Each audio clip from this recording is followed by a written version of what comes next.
Assalamu alaykum traderlar, investorlar, täze öwrenýänler. Men arada TikTok'da oturýan bir ikki sahypa agat geldim. Biri option reklam edýär, ýene biri teknik analiz edýär, ýene biri boş paşyrdaýar.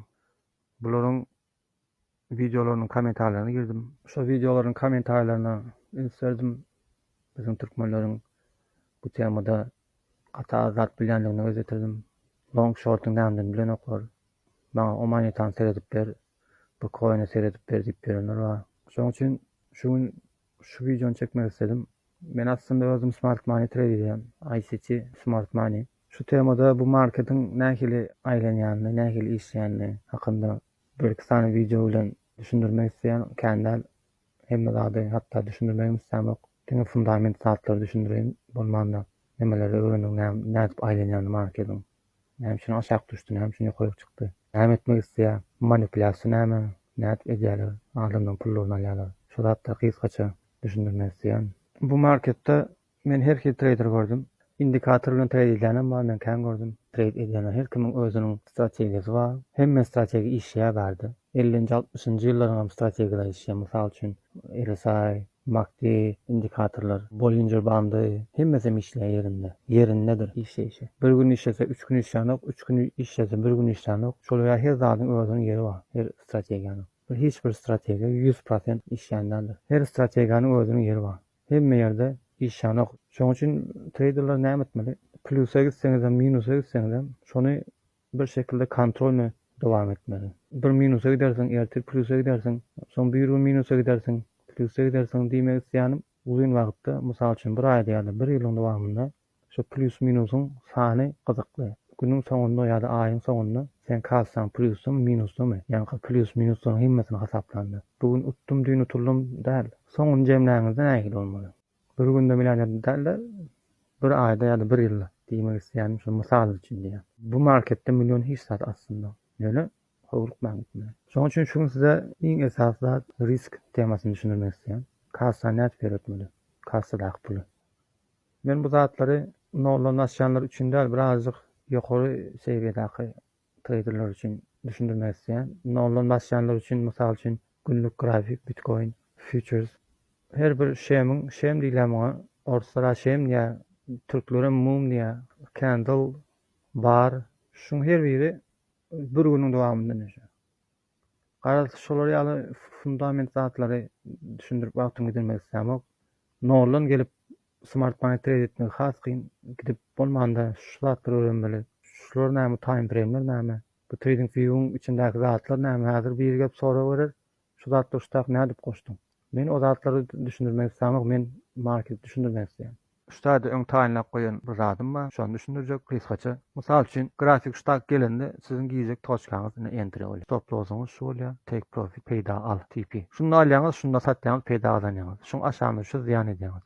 O nähili bolýar? Grafik şeýle gelýär, şunda alýar. Siz grafigiň şu taýdan gelip göni şoňa gitjegini bileňiz, ama şonu bilmeýsiňiz ýaly. Şu taýda aşağı düşüp gitjegini bileňiz. Şoň üçin risk edýäňiz. Riskinizi kontrol etmeli. Stak gelse aşağı düşüp, akyp, soň siziň alan ýeriňize kaçan geljegini hiç kim bilenok. Şoň üçin näme diýen, stak gelende men ziýanymy satyp çykjak diýäňiz. Bärde de şolay gelýär. Şeýle boljagyny hiç kim bilenok. Belki şeýle bolup ýokary gidip galar. Siziň kassaňyz 100%, 200% minusa gidip galar. Şoň üçin ançyk bir risk edýäňiz. O nähili bolýar? Düşündirjek. Siziň mysal üçin kassaňyz ine risk reward näme? Risk siziň şaýda ýitirmek isleýän stop lossy ýitirmek isleýän puluňyz. Reward diýmegem siziň şaýda aljak puluňyz. Siziň riski atan puluňyzyň garşylygynda aljak puluňyz diýmek reward. Mysal siziň kassaňyz $100 bolsa, 1% bir R bolýar. Risk reward RR diýerler. Ýöne gysgalyp R, 1 R diýip düşünün. Siziň kassaňyzyň 1%-ni bir R, onu 1% etip almaly. Maksimum 1%. 2 diýen we 3 diýen we ýöne men maksadym 1den ýokary çykmak. Siziň kassaňyz 1%-de deňdir 1 R bolsa, riskiňizden 1 R bolýar. Siziň şady ýitirmek isleýän puluňyz kassaňyzyň 1%-den ýokary gitmeli.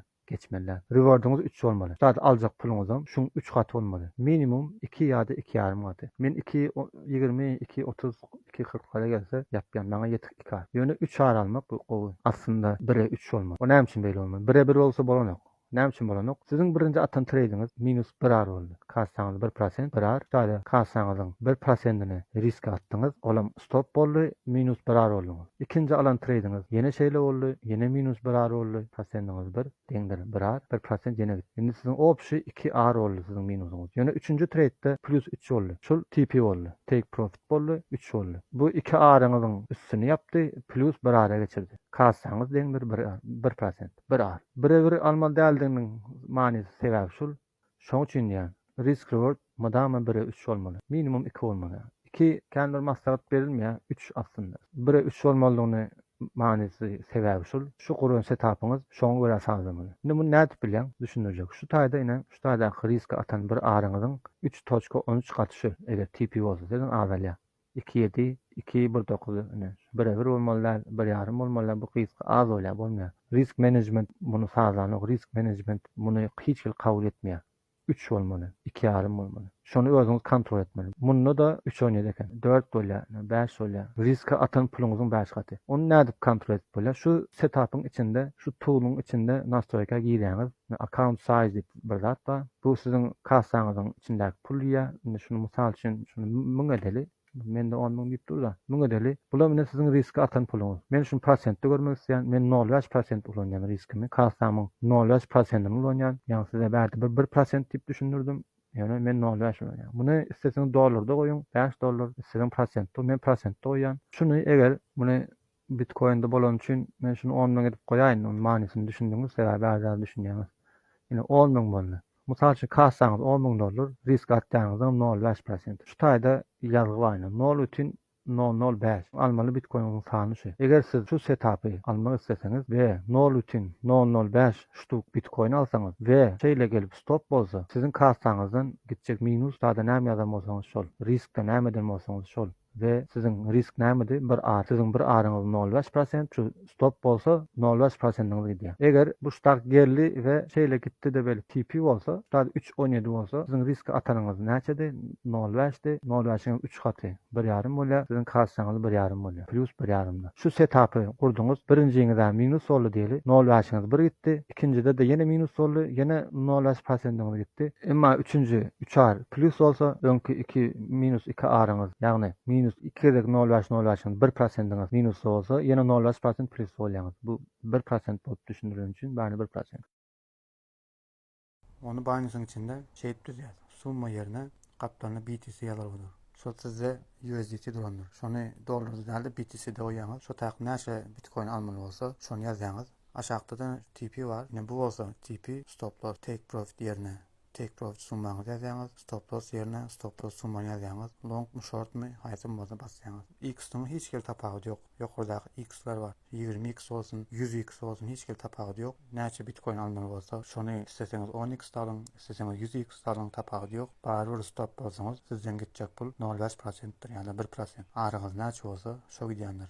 Düşünönsüňiz diýip umyt edýän risk management bolmasa hiç sam edilmeýän. Bu marketde indikatorlar emişýär, o 40-njy 50-nji ýyllardaky indikatorlar emişýär, şo ýyllaryň strategiýalary emişýär, hemme zadım işýär bu marketde. Ýöne şolaryň arasynda iň esasly risk reward. Şu sistemany özüňize sazlap kelýäňizi goýup, şoňa görä hereket edip bilmeseňiz, hiç bir strategiýaňyz bilen plusga gidilmeýär. Sebäbi risk management bu işin hudaýydyr. Risk management bolmasa bu iş edilmeýär.